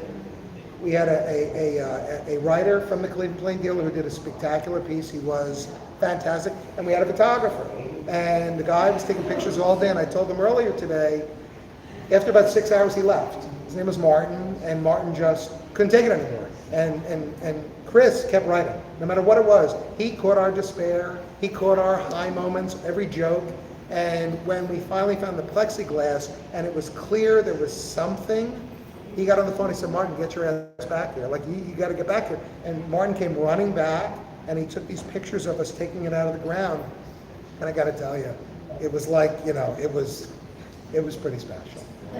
So I'm glad I have it, because to the extent it inspires anybody, right? I mean, there was nothing fake about it. Like, we got it and we found it, and that needle in that proverbial haystack, right? If that's enough to inspire you to go out and dig 100 times because you made 99 holes, but as you know, as Bradley said, one more hole is worth it. Yeah, that was the spot, and to see that and that feeling, oh man, it was. You you had an hour to hit the road to make Mother's Day. You do Mother's Day once a month. We did. We did. We took his toothbrush, as I said recently, cleaned it off because we wanted to see it. They wound up taking a bunch of pictures. Here's something else that people don't know. So while we were digging, we had to get lunch because we were getting hungry, right? And so I left and I drove over to a pizza place to get a pizza. And Brian, I guess we couldn't DoorDash back then, right? So we're in the Cultural Gardens. So Brian kept digging and I went. And at the pizza place, they had those gumball machines. You know, you put a quarter in and you spin it and out comes some kind of silly prize. So we got a little plastic, like tube that came out, and there was this dollar sign, this blingy dollar sign on a black string that came out. I go, oh, this is fantastic. So I took that back with me to the site, and while Brian was eating his slice of pizza, I dug down and I buried it in the spot. And Brian kept digging, and lo and behold, at some point, 20, 30 minutes later, he found this plastic and he pulls it out, and it's this stupid thing from a gumball machine. So he pops it open and he takes it. So if you look at any of the pictures from back then, he's actually wearing this black string necklace with this ridiculously corny, bedazzled dollar sign on it. Because I thought, look, if we don't find anything else, at least we'll maintain our sense of humor and sanity. So he's got that, right? So we cleaned it off. We looked, and I remember they're still writing like, guys, we gotta go. Because finding the treasure was great, but being late for Mother's Day, nothing would have mattered. So we got on the road, we drove the whole way back. We kept joking and going, no, we're gonna make a movie about this someday. And then I'm like, maybe we can get Tom Cruise. Like back then I had brown hair, I was probably 30 pounds lighter, was better looking. So we're like, oh, if we can't get him, we'll call Michael J. Fox, and who will play you? We're doing who'll play George, we didn't even know him yet, right? So we stopped at a restaurant on the way back. We had just about 30 minutes to eat, and we were starving. And we were eating, and Brian wasn't a very emotional guy, and Brian had this epiphany moment, right, where we're sitting there eating, and he got very sort of like, overcome. And I said, what's the matter? And he goes, and it all hit him, right? And he goes, other than the birth of my kids and my marriage, he goes, this is the greatest thing this is the greatest moment of my life. And it all kind of hit in that moment. We were 2 hours into the ride home, and it hit him, and we enjoyed our dinner. And that was the most I think I ever saw him emote, right? It hit him. And we got home early, in the morning early. I remember making breakfast in bed, and so the wives got what they deserved, and we made it a time. So it was a win-win for everybody. Just to illustrate how much Andy loves this hunt, he dug up the cask and had to hurry back for Mother's Day. And he's here today and has to leave as soon as we're done because it's his daughter's birthday. Oh. We only celebrate on holidays and birthdays, so yeah. And he's wearing it in this picture. Oh God, is he? Is it in the So Nadine and Kim also have the original Cleveland plain Oh my goodness. For when Brian He's totally wearing it. Okay, so he really, I make it up. It was, it was so ridiculous. But he's got it on, and this was the center page from the Cleveland Plain Deal. I'm sure everybody's seen it. It's such a great article. I wish all these years later we could reconnect with the author because he did such a good job. But there is this tiny, cheesy, ridiculous gumball machine necklace that he's wearing that was going to be our treasure if we hadn't found the real treasure. We're going to have to ask him if he still has that. Oh, I'm sure he does. I hope he does. Anything else? Yes. I heard a rumor that Byron's a big fan of Birthplace. Is that just a rumor, or this is Ben? Well, he did write, I'm sure Ben will answer that shortly, but he did write about Gershwin in a lot of books. He was asking if Ben was if Byron was a big fan of George Gershwin. He was a big fan, as I was also. He just loved George Gershwin. He wrote a book, Byron wrote a book called Not the Webster's Dictionary, where in the back it had a big story about like Young Life in Brooklyn, it had a story about Gershwin. He seemed to focus a lot on Gershwin. And I remember I got to spend a day with his two daughters, Blair and Karen. They were lovely, lovely. And we were talking about things, because we're just trying to kind of piece together, right? You know? And they said he didn't even tell his kids. He didn't even tell his kids. Like, you would think one day he'd been like, say one time I was in San Francisco and I buried this treasure. Like, he never told his kids, so they don't really even know. But so they're piecing it together. And I don't remember if it was Blair or Kara said to me, oh, one of his favorite albums was Rhapsody in Blue. Like, he used to play it. But, so that was a confirmer from somebody who lived with him. And so you take that for what it is. It makes sense in terms of the New York puzzle. But we all write what we live, and we all create what we know. And so that probably does play a part, certainly. Again, just a comment, so we mentioned about the Civil War, how Byron loved the Civil War. So Herman Melville actually loved the Civil War as well. So I'm curious, was he a fan? Do you know if he was a fan of Herman Melville? I mean, is anybody not a fan? Because he was a Moby Dick. You know, he did something with Moby Dick. Yes. And I can't remember what it was, but yes, he was a fan of He was a Herman fan Melville. because he was local to New York. In fact, we rented a house together in Sag Harbor. And I remember... You and Herman Melville? Yeah. Herman never paid the rent though. Byron and I and our wives, we rented our house for 2 summers in Sag Harbor together. And I remember we talked a lot about whaling, because Sag Harbor was at one time a big whaling area. And he was a big fan of Herman Melville, but I can't tell you anything else about it. Because, yeah, the oddity of the locations are all by water. When like you're everyone says. when you're a friend of someone and you talk about stuff, it's very different than when you're trying to analyze something about someone. Yeah. Byron and I were just really good friends. Yeah. And I never thought about, different things that he was interested in, like the Civil War. We talked about the Civil War, but I never thought he would do a book about the Civil War. I do remember one thing though. We both had a copy of the classic comic. Remember classic comics? Sure. Oh my God. On the Civil War. Yeah. I remember we both had that, and we talked about the Civil War a lot. I remember going to the Brooklyn Museum. The Brooklyn Museum is a great museum. It's a fantastic museum. Yeah. And they have a permanent collection on the Civil War, because part of the Civil War was actually fought in Brooklyn. Yep. Yeah. I just thought the oddity because he wrote about Lincoln being shot over his right shoulder, basically in his head.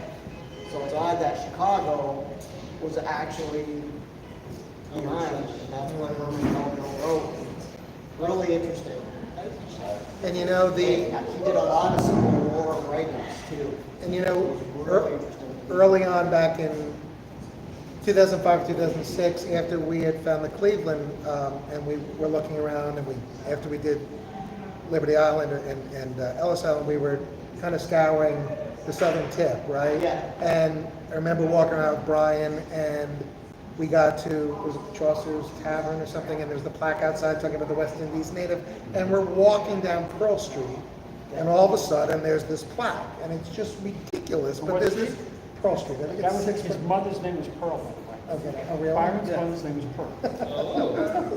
So, okay. And there's this plaque up that says, Birthplace of Herman Melville. Now, I grew up in New Jersey. I read Melville in high school. Like, I never knew that he was born. And we're looking at the sign, and again, I never would have stopped. I would have just kept going. So I'm stopping everything. I'm going, why is this here, right here? And he wrote Moby Dick, and when it was first done, it was The Whale in 3 volumes. Yeah. That fed into that, and I'm like, did he walk this street? Did he stop because of Pearl? Because his mother's name was Una? I just found that out, right? So, but there's this plaque that probably 99% of the world walks past, and yet one of the greatest authors, right? Yeah. Has a plaque in Lower Manhattan that designates where he was born. And the only reason I stopped to look at it was because you can't walk past anything and not pay it respect anymore. So I thought the coolest thing is that everyone thinks inspiration is masqueraded, right? So Herman Melville wrote The Confidence Man, his masquerade. So I'm wondering if he took is challenged 12 hole versus 1 for Kit Williams. Oh. That's my theory. Are you familiar Laying with it out there if you want to talk to me. That is my theory. Here's Masquerade, Yeah. Confidence Man, C, Masquerade, Ask, Cats. Interesting. And then the founding Eagles, right? The misspelling of Cask. Interesting. It sounds crazy, but It sounds There's very nothing interesting. crazy. I think because he was a bookworm publisher, that he must have been a Hermann Melville fan, no doubt, and he had that in his mind. This is what he's going to do. Well, I remember being at St. Augustine with John Fraser, and I remember. Or just call me. No, it's fantastic. What are you talking about? There's no silly questions and there's no bad solutions. Yeah. I mean, that's fantastic. So, Yeah. like, I remember being at St. Augustine and we saw a cask, and it was spelled out in some, something on the wall, and we all stopped and said, "What is a cask? Like, what the hell is a cask? Like, it's not even really a word." And I remember as we stood there, and Brian said, he must have been standing here and saw this word cask, because it's now become totally synonymous with this treasure hunt, and that it's a treasure, but it didn't exist in that form. That's the only other place in America where the word cask is used for a container. That we That found. we found. That's fascinating. But so then you go, okay, he must have been right here and seen this placard and said, cask has a really cool sound to it, because now it's part of the treasure hunting vernacular, right? Before that, no one ever used it for that purpose. So that's fascinating. But Fairy Secret's coming too. So Yes. that's been part of their motivation, but also, Sure. like Herman Melville wrote. We had a question in the That's back. what's in my brain. Sure, love it. Here. Yeah, Love that's- it. Yes, is he interested in all military history, U.S. military history, or just the Civil War, Revolution? I really don't know. I don't know. I really don't. So if there's no other questions, I'm going to ask Ben one last question. So last chance. George Alpha. Yes. So then in 1984, would you have taken on this project again? In 84? I mean, would you have taken on it now? Nope. No? Well, when you were done with the project and you submitted all the photos, if Byron was like, hey, let's do it again, would you have done it again? Anything that Byron asked me to do, I would do. And how about, That was legal. But he would never ask me to do anything illegal, because he was such an ethical person. I could not give him very and then how about today, knowing all these people have come to honor this book and to speak with you? Does it motivate you to get out there and do anything else like this, or to get more involved in the community? I'm very involved with nonprofits, so, yeah, I probably would. I would probably do more. All right, Ben, since I came to this, book came out, everything that, you've seen about it, would you, still, be involved in it? What do you think about it, from, 1982 to today? I gotta tell you, I cannot believe we're all here today about this book. It's just, it's mind-boggling to me. The legs that it has all power. I think it's great, and you know what? In retrospect, I could see it becoming a cult, because Byron was one of the very first people to do CD-ROMs. Remember the term CD-ROM? Right. Yeah. Byron did books for kids in CD-ROMs when nobody was doing it. Before there was the iPhone, before there was the Kindle. He was the first one to do online books on CDs. He was a visionary. When there were no DVD. He was a visionary. Right. He was way ahead of his time. He was always thinking about stuff like this. And, he just was an innovator. You know what, I'm sure everybody here can say that Byron was pure inspiration. He was. Everything about his ideas, we're all here sitting right here now because of his ideas today. So, and I'll take it one step further.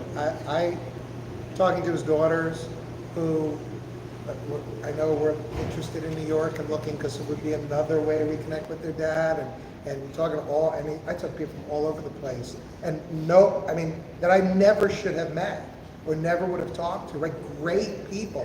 And I challenge everybody here and anybody watching, right? Don't stop till all 12 are discovered. Because every time one is discovered, you get to relive his legacy. And it's so worthy because I think anything that has a cult following, how cool is that, right? You're part of something really neat. And it has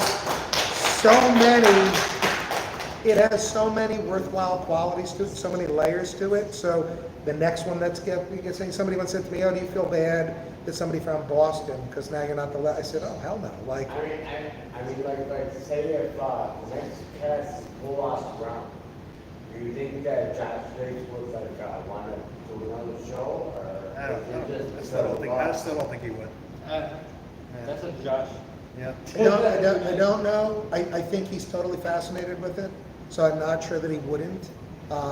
Again, like I said, he said it all wrapped up very neatly and nicely. I joked with him because he said it was a sort of a perfect trilogy. You know, and you mentioned Lord of the Rings, like it's a perfect trilogy. And I said, yeah, it's kind of like your Godfather, only your part 3 was better than theirs. So I think that I don't think he's ruling anything out. And I think if there's a really... somebody wants to find New York, like in the next 2 months. I think There'll be another show. oh my God, there's such an interest in this that I think he would absolutely embrace it. And in New York, it's like Byron's like backyard, his hometown. Yeah, we said this morning, I think it's his swan song. I mean, maybe some people would have said, oh, it was probably the first that he, like, you don't even know the order that he did them in, No, obviously. not But at all. I think, this is where he was from. This was, I think, I think this is probably, and we're all just speculating, but I think when people talk about how complicated it is and how many potential areas, I think this is the one that, like, the combination of. yes, I think so. I think so. Yeah, and I gotta say, yeah, I agree. I gotta say, when Ben said anything that Byron would ask me to do, I would do, that really hit me in the heart, in the feels, because that just tells you about the friendship, and I think I immediately thought of myself and George. Right. And if George picked up the phone and needed me to do something, I would be right there, and there'd be no questions to ask. If you could fix my bathroom, that would be Hey, good. hey, you started on the bathroom without my permission, so. Byron was the first person ever to do celebrity books for children. He did Joni Mitchell, Both Sides Now.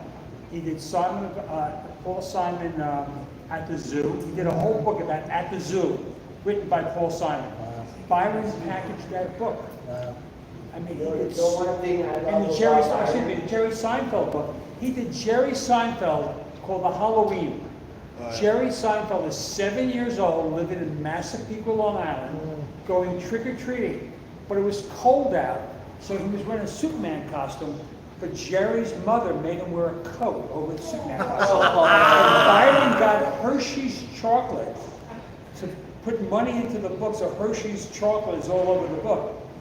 He was the first one to do it. I did a book with Billy Crystal, Billy Crystal's book to his 4-month-old granddaughter. Wow. Byron did that, he packaged that, he convinced Billy Crystal to do that book. Wow. I shot some pictures of Billy Crystal, and then he did another book with Billy Crystal. Wow. So Byron was way ahead of his time. He really was. Wow. Well, one thing Not to that mention I love about Byron is like, when you found out that the people that made Superman, like they make a lot of money about it, and Byron That was Byron's dad. Yeah, Byron's dad. That right there, like, that was huge. Like Byron went into, this is my childhood heroes, and I want to see them make money. Right. That was the slam. And not only the media you're talking about, but also like video games, like Dragon World. He made the video game. Well, it's a video game, but it's a text-based adventure Kind game. of video game. That's what I consider a video game because that's It's what I fun. played when I was a child. Yes. It's a text-based game based on one of his books that Byron and John Clark worked on. Just it's amazing the extent that he went to bring literature to youth. Yeah, absolutely. But even as adults, and I hate to be so kumbaya and like, right, I'm going to sound silly repeating myself, but what you just said is so important, right? When you hear this, that Ben would have done anything for Byron, right? You would do anything for George. But for this project, you two don't even know each other. Absolutely. Never would have met, right? As a practice wife, I'm going to interject that I call George my sister wife. If Brad is not engaged in what I'm doing, I understand that he's engaged with the community and with what George has going on and with what you gentlemen have going on. And I will say that I am very honored to share my spouse with this community. But I will ask my husband, are you speaking with my sister wife? Tell him I love him and hello. And so that's all part of the legacy, right? Whether you dig up a treasure or One thing not. that's awesome is we're all sitting here right now because of Byron Preiss. Yeah. And that in itself is awesome. So I'm going to steal the last question. Ben, a lot of cool things have happened because of this book. A lot of people have met a lot of nice people. I've met some of my best friends. Anytime I think of my friends, I tend to think of one specific memory or something like that. I'm wondering, when you think of Byron, what's your favorite memory of Byron? What's unrelated to The Secret? What makes you smile when you think of Byron?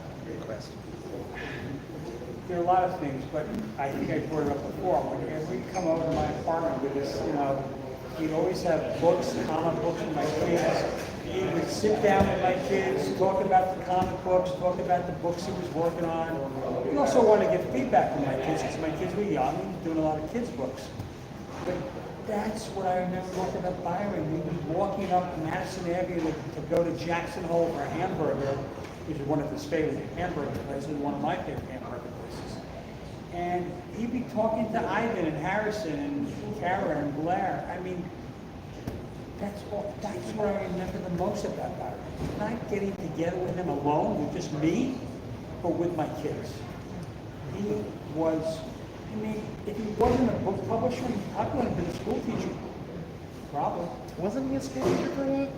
For a very, very short time. When Byron was at University of Pennsylvania, he took on a project with Rick Steranko and to write comics about anti-drugs. Yeah, they published one. And Byron was extremely anti-drug. Anti-everything, anti-marijuana. He just was not into drugs at all.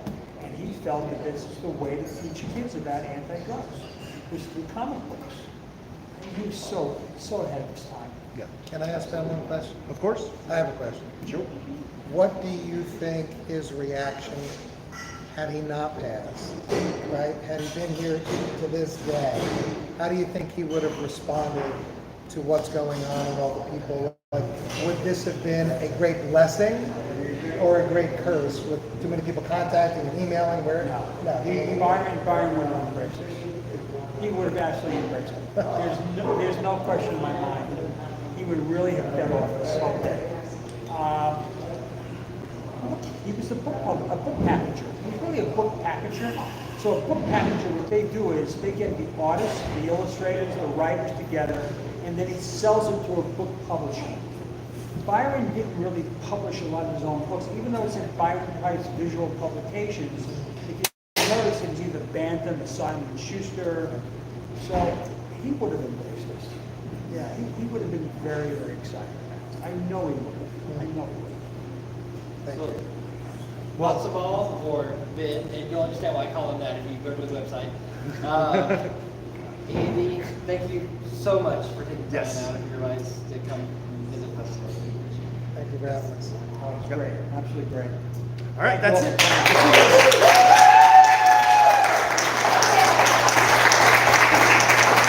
And I think Andy will have to leave shortly, but then you're going to hang out for a little bit, right? Yeah, sure. Okay.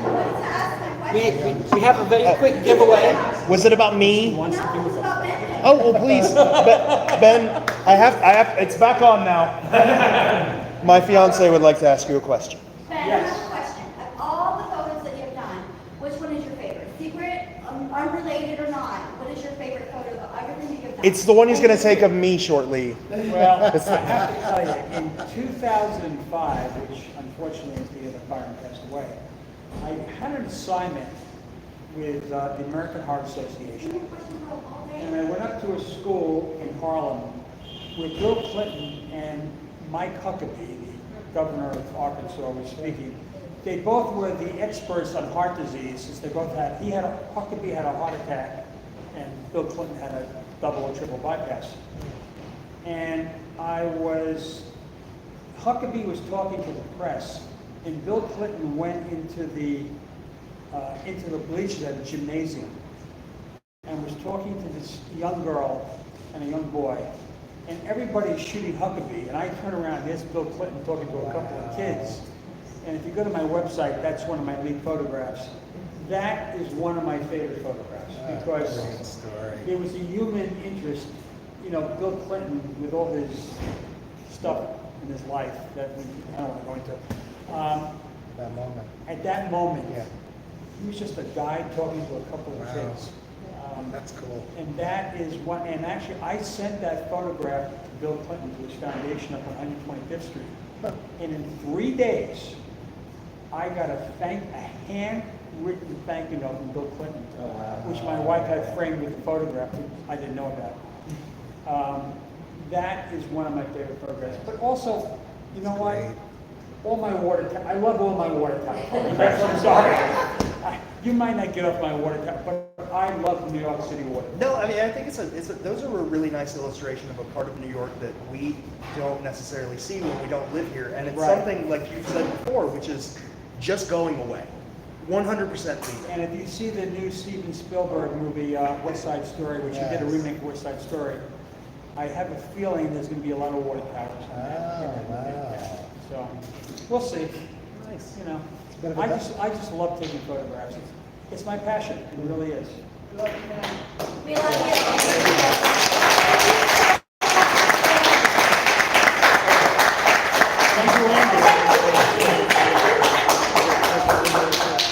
We do have a really quick giveaway to do for you guys. One of our community members had this really awesome insulated mug / made. It's got the New York City image and the verse on the back. So what we're going to do, and if you know the answer, just raise your hand, and I'll try to call the first hand that I see. I'm sorry if you feel